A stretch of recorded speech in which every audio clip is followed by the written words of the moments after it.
I go snap like that, 100 kids will come running out from every house to tune to it. As you can see, like I just said, starting into the neighbour's house. First thing is the terracing. You know, we suffer a lot from land degradation. No one understands about terracing. So, you know, once again, a demonstration of terracing. First thing goes in is the lemongrass to try and start getting the organics in the soil, and I companion plant that with the pineapples. Later it'll go to trees, depending on Mother Nature and rain. I've got 4 different kinds of citrus. This is a tree called jujube. I heard of it. Higher in vitamin C than oranges. Is it Chinese, like a Chinese little jujube? No. Yeah, that's the one. Jujube. Yeah. I know. Yeah, yep.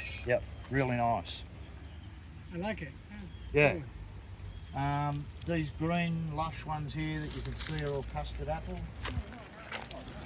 Yep. This one here too? The long tall one is papaya. They're just, as you can see, we're almost dead from the drought, but they're just starting to come back. Papaya's like my biggest crop. Yeah, but it's almost. If you've got water. Yeah, water is the key issue. Yeah. Same with me pineapples. Yeah. Oh, the lines on water.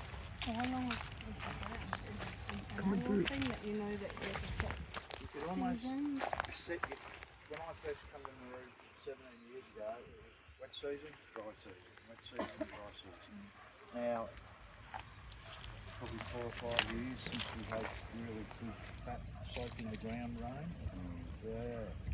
We get the odd shower, but the sun comes out and it's dusty. Would have been 4 or 5 years. But with the global warming, we're in a pocket where it's going to get wetter for some reason. Yeah, so I'm sort of hoping that'll get us through. El Nino, La Nina stuff is there. Yeah. And when you look on the trend for global warming, we're in this Nauru smack in this funny little area that's going to get more rainfall than normal. Then it's going to be dry. Yeah, so we should hopefully be getting rain. So is everybody building more water tanks in order to capture what rain they can, or they should be? As much as they can. Yeah. A lot of Nauruans don't really have that disposable income. No. And, you know, God, it gets into politics. The politicians like people not to be too affluent, so they have to go to the politician. And there's schemes like a housing scheme where you'll get a free water. You know, the flip side is the government does provide a lot of goods and services, free hospital, you know, but it's at the beck and call of the politics. Yeah. And you'll tend to find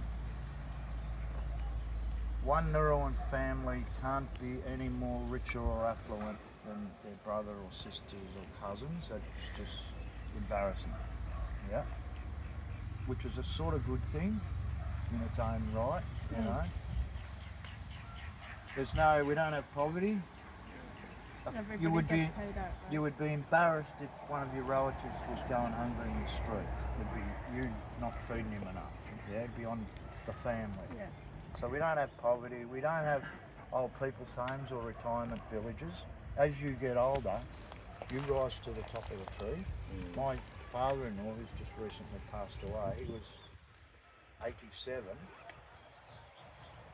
and could hardly move and very frail, but he lifted his finger and the 15-year-old kid would jump. Yeah? You dare not say, bugger you old man, like they do in the modern world. Someone would kick his bum. Yeah.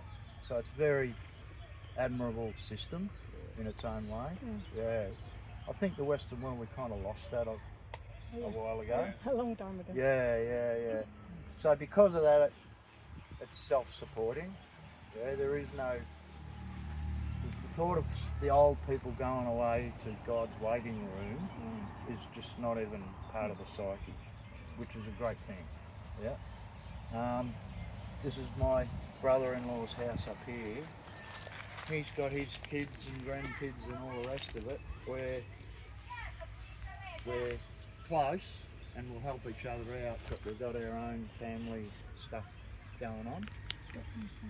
Yeah. And why he's here is to do with land ownership, which I'll explain in further detail when we're in the shade. John, are you from Queensland? Melbourne, mate. Oh, Melbourne. Yeah. These are longans, a bit like lychees. This is chocolate pudding, which is like a persimmon but tastes like chocolate. Bloody beautiful. What brought you here, John? Came for 3 months to fix the cantilevers, you know the cantilevers? Yeah. The cranes down on the water. Yeah. Maintenance is just an unheard of word in Nauru. Like, get something and use it till it's dead. Yeah. Yep. So this cantilever, it's got to be nearly 80, 100 years old. You'll see a big counterweight on the back and the big nose on the front, which swings round into the ship. The whole 220 tonnes of counterweight snapped off. And the nose went down and they couldn't load phosphate. So I'm actually a shipwright and I was fixing a guy's boat who's an engineer. And he said, I'm going to Nauru, do you want to be my leading hand? Let's go. So 3 months, 17 years ago. Yeah. So what made you stay? Just loved it. You met someone, didn't you? Yeah, no. Yeah, yes and no. Sounds a bit corny, but Nauru adopted me. I didn't mean, you know, I was just coming to some foreign country to do a job, and I had a team of 14 guys, Nauruans, and you know, we're out in the cantilever over the sea every day and it's all rusty and gangly and we could all die at any minute. And I just became really attached to that crew and then to their families and it just evolved, and then I just stopped flying in and out.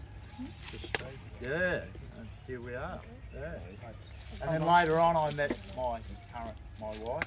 Yeah, this is her land. Her family.